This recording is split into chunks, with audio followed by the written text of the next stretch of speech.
Le invito a tomar la palabra de Dios y buscar Primera de Juan, no el Evangelio de Juan, sino Primera de Juan, capítulo 5, versículo 13. He estado memorizando un poco y quiero que usted lo compruebe. Utilizaré la versión Reina Valera. Yo me ubicaré a un lado y veremos si lo puedo decir bien, y ustedes lo comprueban. ¿Está bien? Primera de Juan, capítulo 5, versículo 13. ¿Está listo? Estas cosas os he escrito a vosotros, que creéis en el nombre del Hijo de Dios, para que esperéis tener la vida eterna.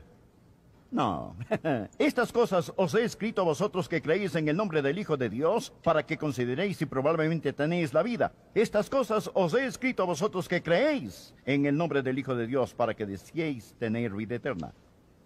Ok, ¿qué palabra me falta? Sí, estas cosas os he escrito a vosotros que creéis en el nombre del Hijo de Dios, para que, escuchen bien esto, sepáis que tenéis vida eterna. Dios quiere que lo sepamos. Amén.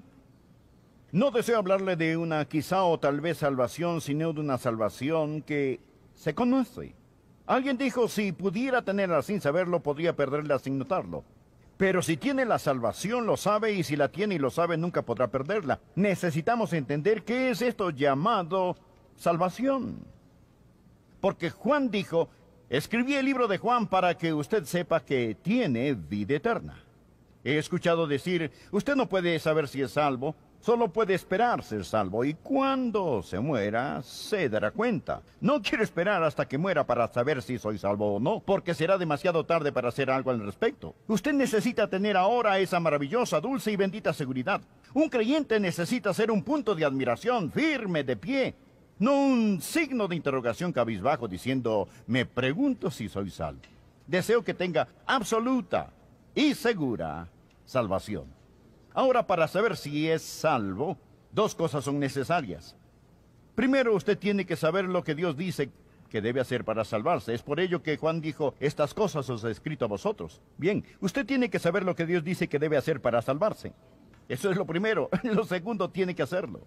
¿De acuerdo? Aprenda lo que Dios dice que debe hacer para salvarse y hágalo. Si usted no sabe lo que Dios dice que debe hacer para salvarse, es obvio cómo va a saber si es salvo. Pero si usted sabe lo que Dios dice que debe hacer para salvarse y usted no lo hace, ¿qué derecho tiene de decir que es salvo? Amigos, pero aquí está nuestro Señor y nos habla de salvarnos. ¿Qué queremos decir cuando hablamos de la salvación? ¿Qué es la salvación?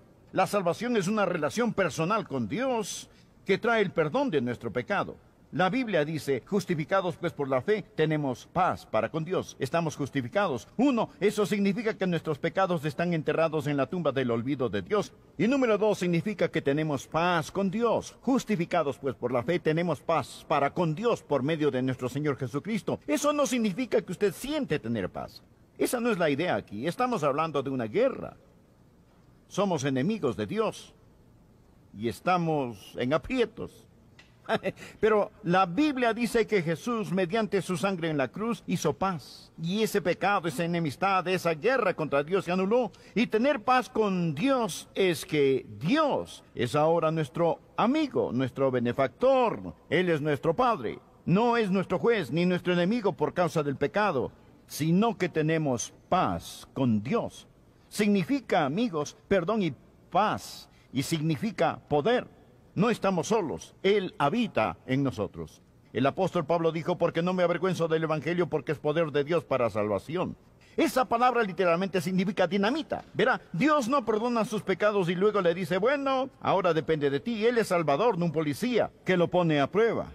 Él no dice, te perdoné el pasado, ahora depende de ti el presente. No es un nuevo comienzo. Usted llega a ser una nueva criatura. Ahora, tiene ese perdón, paz, poder, presencia. Cuando una persona se salva, el Espíritu Santo de Dios entra en él. Y el Espíritu Santo de Dios vive en él. Él nunca está solo. La noche más oscura, el camino más solitario, Dios está con él. Jesús dijo, yo rogaré al Padre y os dará otro consolador para que esté con vosotros para siempre. Siempre. Nunca lo dejará. Por ello creo que una vez que usted es salvo, Él lo mantendrá salvo, porque la Biblia dice muy claramente que el Espíritu Santo permanecerá en usted para siempre. Y posteriormente, eso significa que nosotros estamos simplemente en la entrada de la casa, aún no estamos en la casa. Mas escuche, existe este perdón, existe esta paz, existe este poder, existe esta presencia.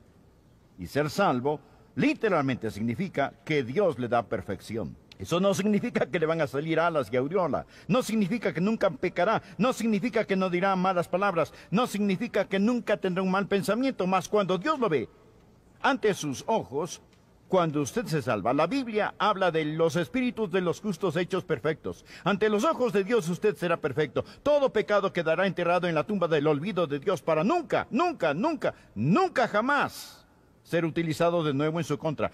Dios exige perfección. Dios no evalúa en la curva.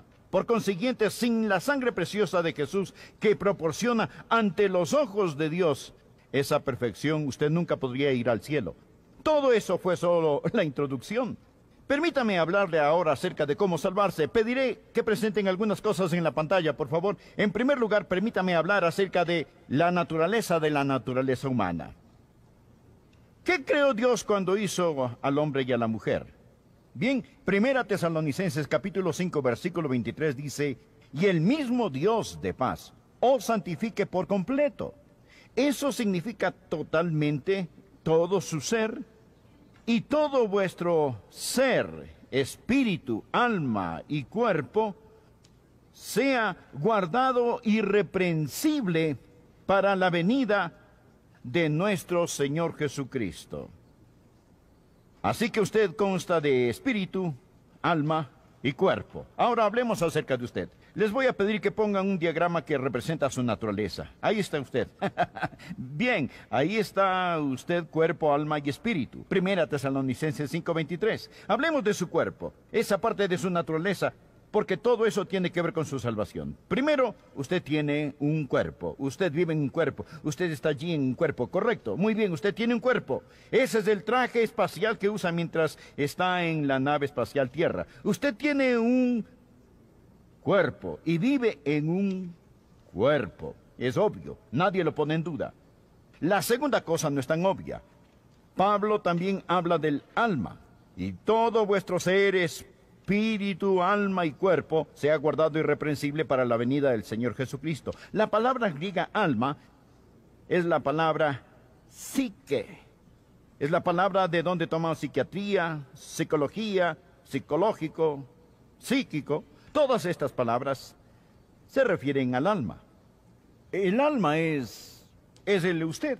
Esa es su personalidad, su idiosincrasia, su inteligencia, su sentido del humor. Todas estas pequeñas proclividades que le hacen la maravillosa persona que es. Esa es su alma. Generalizando, su alma es mente, emociones y voluntad. Usted vive dentro de ese cuerpo y usted tiene un alma, ¿de acuerdo? Tiene un alma. Ahora, observe el centro. Ahí está el espíritu. ¿Qué es el espíritu? Yo solía pensar que el alma y el espíritu eran la misma cosa. Eran la misma cosa, simplemente la parte invisible de una persona. Pero la Biblia hace clara distinción entre el alma y el espíritu. Recuerde el versículo, y todo vuestro ser, espíritu, alma y cuerpo sea guardado irreprensible para la venida de nuestro Señor Jesucristo. Ponga en el margen Hebreos 4:12, porque la palabra de Dios es viva y eficaz, y más cortante que toda espada de dos filos, y penetra hasta partir el alma y el espíritu. ¿Cuál es la diferencia entre el alma y el espíritu? Tanto el alma como el espíritu son invisibles.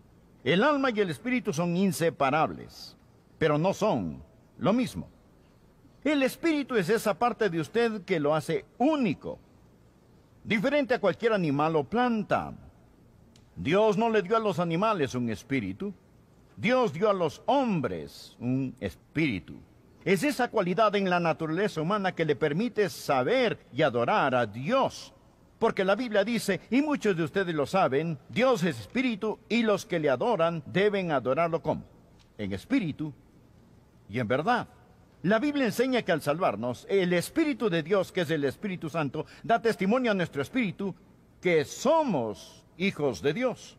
Bien, eso es la naturaleza de la naturaleza humana. Veamos la próxima diapositiva y obsérvala por un momento. ¿Qué significa estar perdido? Nosotros hablamos acerca de ser salvos. Bien, ¿quién necesita salvarse? Los que necesitan salvarse son aquellos que están perdidos. ¿Y por qué vino Jesús a la tierra? Jesús vino a la tierra para alimentar a los hambrientos. ¿Vino Jesús a la tierra para sanar al enfermo? ¿Vino Jesús a la tierra para educar a las personas? No. ¿Por qué vino Jesús a la tierra? Por una razón. Él nos dice cuál es en Lucas 19:10. ¿Lo ve? Porque el Hijo del Hombre vino a buscar y salvar lo que se había perdido. Lo que se había perdido. Ahora esa es la condición de todo hombre, mujer, adolescente y jovencita sin el Señor Jesucristo. Bien, observemos lo que Dios ha hecho. Dios está aún en el cielo y aquí abajo está el hombre en la tierra. ¿Lo ve? De acuerdo, pero ahora note una flecha que baja del cielo. ¿Sabe usted lo que esta representa? Representa la encarnación. Eso representa a Dios bajando de su gloria en las alturas. Verá, Dios nos miró aquí abajo y nos amó aunque pecadores. Y la Biblia dice, más Dios muestra su amor para con nosotros en que siendo aún pecadores, Cristo murió por nosotros. Hemos pecado y ese pecado nos separa de Dios. Mas este no ha impedido que Dios nos ame. Dios, lleno de misericordia por la condición lastimosa del hombre pecador, dijo, yo haré algo. Y entonces Dios el Padre, Dios el Hijo y Dios el Espíritu Santo planearon nuestra salvación. Y Dios el Hijo, el Señor Jesús, bajó del cielo, dejó esos palacios de marfil para venir a este mundo de pesares. ¿Ve dónde está la punta de esa flecha? En su mente diga Navidad, Navidad, Navidad. Un bebé nació de una virgen. Tan Dios como si no fuera hombre del todo, y tan hombre como si no fuera Dios del todo. Y él tenía que ser un hombre para pagar la multa del pecado. Nuestro dominio y legado se perdió por un hombre. La Biblia enseña que por medio de Adán todos mueren, pero en Cristo todos seremos vivificados. Él tuvo que llegar a ser un hombre para redimirnos de nuestro estado de muerte. Dios se hizo hombre, y el infinito se convirtió en un infante. Él nació en Navidad. ¿Y qué hizo Jesús? Permítame mostrarle la próxima transparencia. Mírelo. Jesús le dijo, yo soy el camino, la verdad y la vida. Nadie viene al Padre sino por mí. ¿Qué hizo Jesús? Jesús murió en esa cruz. Y ahora con la áspera madera de dicha cruz, Él ha construido un puente entre el hombre y Dios. El hombre intentó cruzar este abismo y acercarse a Dios por sí mismo, pero él continúa rebotando contra la barrera del pecado. Pero Jesús dijo, yo soy el camino y la verdad y la vida. Nadie viene al Padre sino por mí. Sea razonable, amigo. No piense que Jesús es un buen camino al cielo. Él no es un buen camino al cielo. Él es el único camino al cielo. Hechos 4:12. Y en ningún otro hay salvación, porque no hay otro nombre bajo el cielo dado a los hombres en que podamos ser salvos. Deseo hacerle esta pregunta. Si hubiera algún otro modo de ir al cielo, ¿no cree que Dios le hubiera tomado? ¿Piensa que Dios hubiera permitido que su amado Hijo muriese en esa cruz y derramara su sangre si hubiera otro camino? Por ello el apóstol Pablo dice en Gálatas, si por la ley fuese la justicia, entonces por demás murió Cristo. Si usted pudiera salvarse por ser bueno, entonces ¿por qué murió Jesús en la cruz? Él no murió como mártir, ni fue un accidente. Él fue crucificado antes de la fundación del mundo. ¿Por qué? Dios vino a la tierra para que podamos ir al cielo. Él llegó a ser el Hijo del Hombre para que podamos llegar a ser hijos e hijas de Dios. Él nació de una virgen para que podamos nacer de nuevo. Él llevó mi pecado, su pecado, nuestro pecado a la cruz. La Biblia dice que por medio de su cruz, Él reconcilió al hombre con Dios. Permítame mostrarle la próxima diapositiva. Por favor, mírela un momento. ¿Qué debo hacer para ser salvo? Ellos dijeron, escuche, cree en el Señor Jesucristo y serás salvo. Me alegro que no dijo, todos los que quieran salvarse corran alrededor de la cuadra. Algunos niños lisiados no pueden correr. Me alegro que no dijo, todos los que quieran salvarse lean toda la Biblia. Algunas personas no pueden leer. Me alegro que no dijo, todos los que quieren salvarse den $1000. Algunas personas no tienen $1000. Pero hay algo que cualquiera puede hacer y todos debemos hacer para poder salvarnos. Y lo mismo que Pablo le dijo al carcelero de Filipos, yo les voy a repetir ahora. ¿Qué debo hacer para ser salvo? Ellos dijeron, cree en el Señor Jesucristo y serás salvo. Recuerda lo que ser salvo significa. Significa perdón, presencia, poder, perfección. Significa todo eso. Por favor, observe nuestra ilustración. En la vida de todos hay un centro de mando. Usted lo ha visto en el Tratado de las 4 Leyes Espirituales. Hay un centro del mando. Hay un trono y sentado en ese trono está una gran E. ¿Sabe usted lo que simboliza? El ego. Porque, verá, cuando un hombre está espiritualmente muerto, Dios se aleja de su espíritu. Y entonces, ¿quién toma el control? El alma, la mente, las emociones y la voluntad. Y aquí está Cristo fuera de esta vida. Y el yo está en el trono. Amigos, ahí es donde están la mayoría de las personas en nuestra ciudad y en toda gran ciudad, aldea y pueblo de este mundo, sentados en el trono de su propia vida diciendo, es mi vida, yo voy a hacer lo que yo quiera. Nadie me va a decir lo que tengo que hacer, nadie me tiene que decir esto ni aquello, es mi vida, la dirijo yo mismo. Ve todos esos pequeños círculos.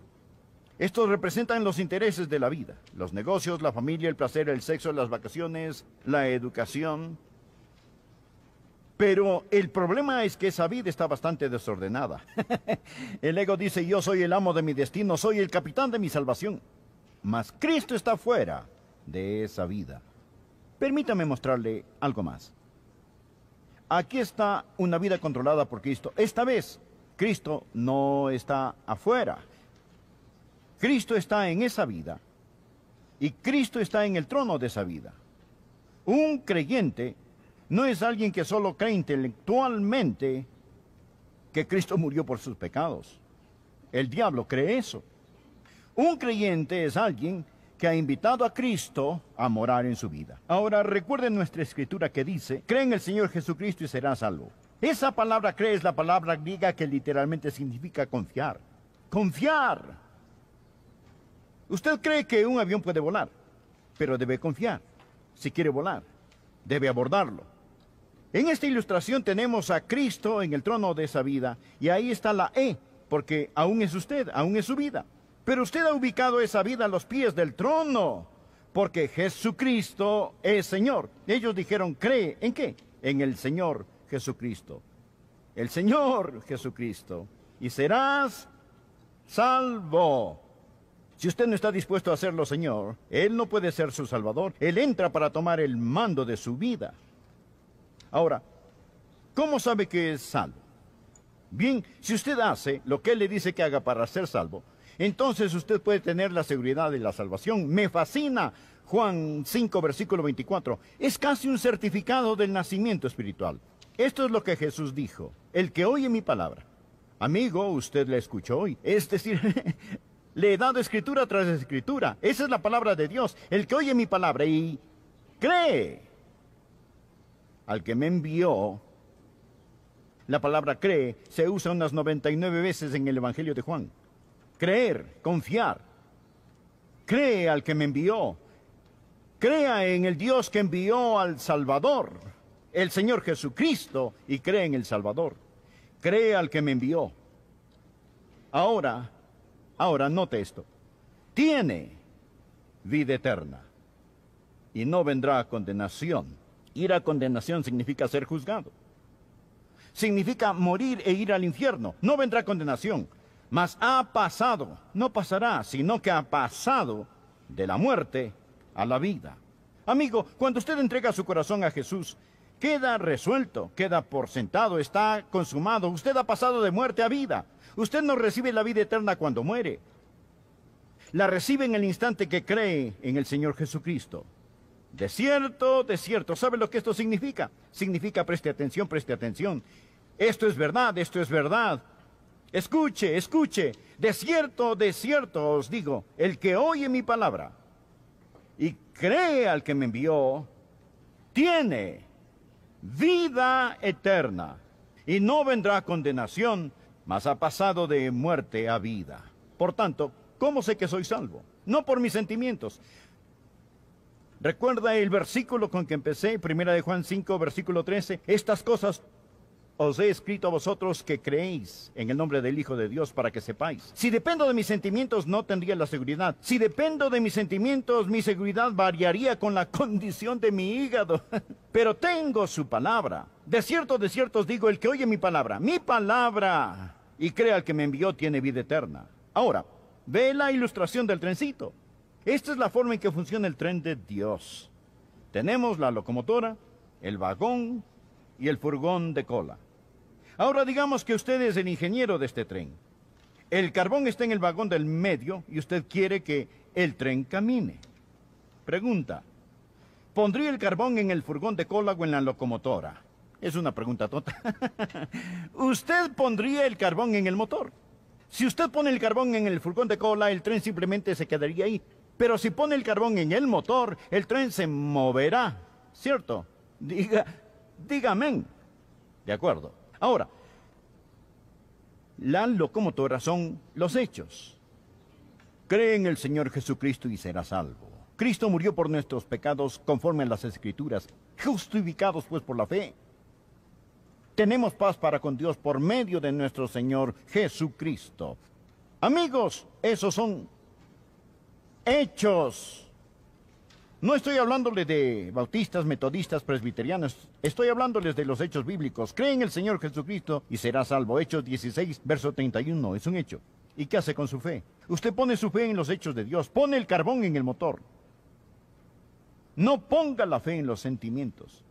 No ponga el carbón en el furgón de cola. Si lo hace, su tren no se moverá. Ponga su fe en los hechos de Dios. Y éste caminará, y al mirar hacia atrás verá que el furgón de cola le sigue. De hecho, el tren no necesita tener un furgón de cola para caminar, ¿no es cierto? Yo he visto trenes sin vagones. Verá, usted ni siquiera tiene que tener los sentimientos. No se aferre a los sentimientos. Yo disfruto mi salvación, realmente sí, estoy contento en el Señor Jesucristo. Amigos, escuchen. Yo no sé que soy salvo porque estoy feliz. Estoy feliz porque sé que soy salvo. ¿Ve la diferencia? Estoy feliz porque sé que soy salvo. Cuando usted empieza a poner su fe en los hechos de Dios, entonces entenderá, aleluya, es verdad, soy salvo. Y luego viene la experiencia, el gozo de conocer al Señor Jesús.